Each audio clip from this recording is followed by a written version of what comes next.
गुरुदेव ने कहा कि जब आपका इलाज औषधियों से ना हो, जब आपका इलाज किसी भी डॉक्टर से ना हो, जब आपका इलाज किसी भी आयुर्वेद चिकित्सक से ना हो और रोग बराबर शरीर में बना हो, उसके लिए क्या इलाज है?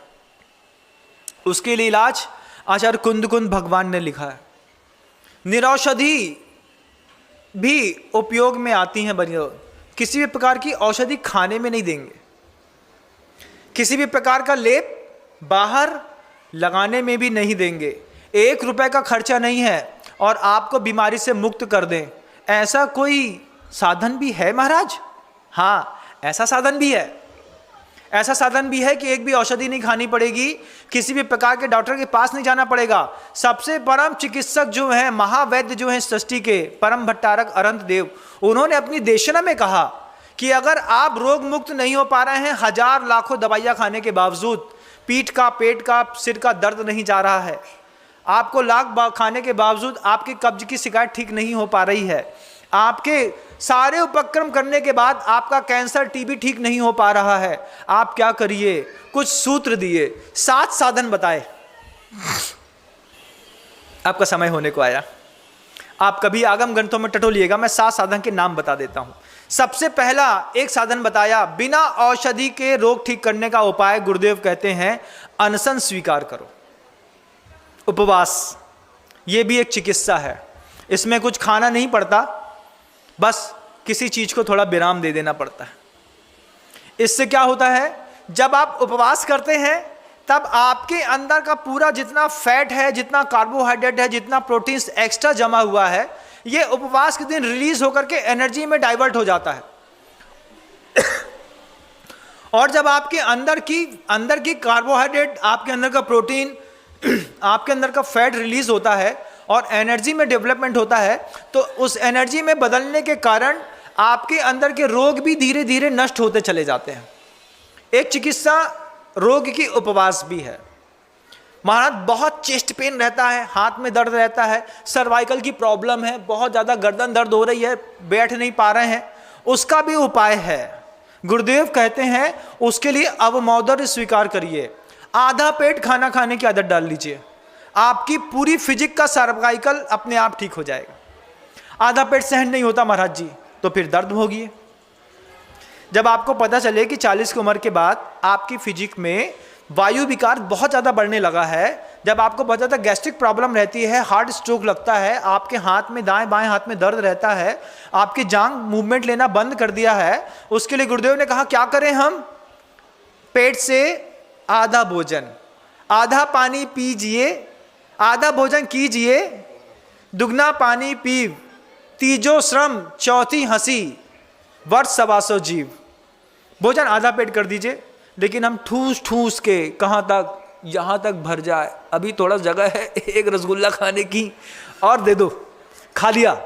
अब क्या है, अब जैसे ही वो अंतिम रसगुल्ला पेट के अंदर जाता है, पेट के अंदर का पूरा कंटेंट चुपचाप बाहर आ जाता है। ओवर ईटिंग से भारत में जितने लोग मरते हैं, इतने लोग कुपोषण से नहीं मरते। गुरुदेव कहते हैं अगर आपको बिना औषधि की चिकित्सा स्वीकार करनी है तो आप अनशन ले लीजिए, आप अवमौदर ले लीजिए, उसके बाद भी अगर रोग ठीक ना हो तो आपका दिमाग खराब है, उसके लिए प्रायश्चित करिए। कई बार रोग तन में बाद में दिखते हैं, मन में ज़्यादा रहते हैं। बहुत ज़्यादा हिंसा करने का भाव हो रहा हो, बहुत ज़्यादा ईर्ष्या परेशान कर रही हो, बहुत ज़्यादा लोभ परेशान कर रहा हो, हाव में लगे हैं, उस वक्त गुरुदेव कहते हैं प्रायश्चित करो, प्रत्याख्यान करो, मैं इस चीज का त्याग करता हूं। त्याग करने से क्या होगा? कम से कम तत्संबंधी आसक्ति उतनी देर के लिए छूट जाएगी। आज आप देखिएगा पूरी दुनिया में किस तरीके से आप नेटवर्क मार्केटिंग होने लगी है। अमेजोन से और दुनिया भर की चीज से, फ्लिपकार्ट से आप लोग सामान खरीदते हैं कि नहीं? खरीदते हैं महाराज जी। छोटा सा संकल्प कर लो पूरे परिवार को, घर को सुख करने के लिए। क्या छोटा सा संकल्प है? मैं प्रत्याख्यान करता हूं। किस बात का? इस बात का कि मेरे घर से 1 किलोमीटर के डाइस एरिया में जो चीज उपलब्ध होगी मैं उसको कभी भी फ्लिपकार्ट और अमेजोन के माध्यम से नहीं खरीदूंगा। एक छोटा सा प्रत्याख्यान, आपको पता है ये छोटा सा प्रत्याख्यान आपके साथ साथ सामने वाले परिवार के अंदर भी सुख और शांति लाएगा। बगल में एक रबड़ बैंड बिकती है, आप अपने घर से बाहर निकलना पसंद नहीं करते, आपने वहीं बैठे बैठे अमेज़ॉन में ऑर्डर दे दिया।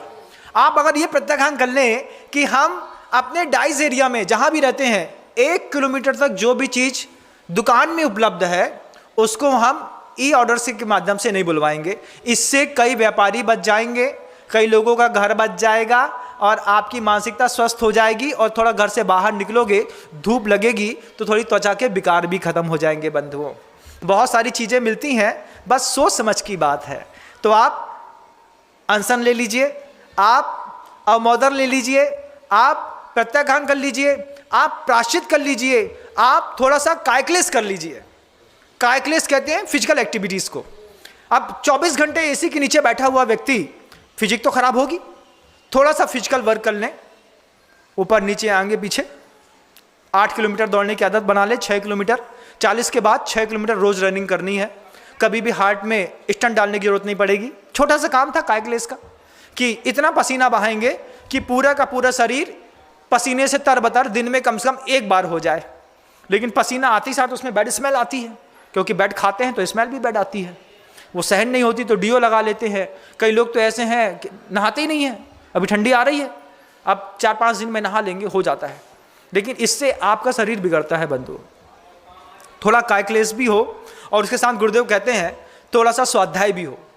जब गुरु की देशना नहीं मिल रही हो, जब आपके लिए आपका अंतर्मन काम नहीं कर रहा हो, जब घर के अंदर राग द्वेष बहुत ज़्यादा बड़े हो, तो राम नाम का जाप भी आपके परिवार की स्थिति संभाल लेता है।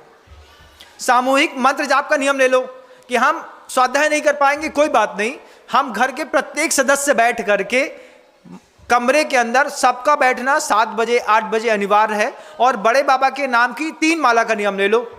ओम ह्रीम श्रीम क्लीम एम बड़े बाबा अरहम नमः।